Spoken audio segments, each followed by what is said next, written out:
All right, guys, so now that you've previewed and predicted and asked questions, you are going to be finding the central idea, but you're going to be doing it in a different way. So remember that when you're finding the central idea, but in today's case, you're going to be identifying the correct pop-out sentence that reveals the central idea, you want to be thinking, what does the author want me to learn about the topic? Again, you're reading this article today, the flu sneaks up on us, scientists are trying to stop that. So again, I want you guys to identify the topic first by using the title. This is going to help you with the author's purpose later on in your exit ticket. I would hone in on scientists are trying to stop that. What are scientists trying to stop? The flu. So you're going to think and answer the question, what is the topic? So again, you are going to be finding the pop-out sentence to find the central idea. You can use the same thinking to find the pop-out sentence.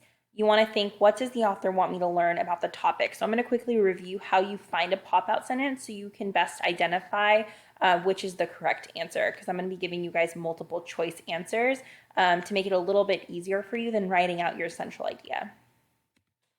So when you see a paragraph, you are going to want to start with the first sentence. So in this case, after you've read, the author really wants us to know that the influenza or flu pandemic of 1918 to 1919 was the deadliest in modern history. All of the other information in this paragraph is just facts and extra information.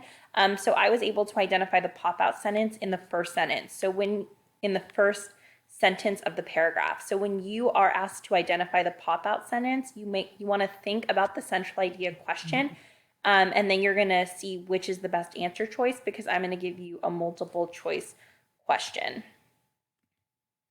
So I'm going to go ahead and let you guys get started on your work, and I will be reviewing your central idea pop-out sentences after you've submitted this lesson. So good luck, and I'm sure you're going to do great.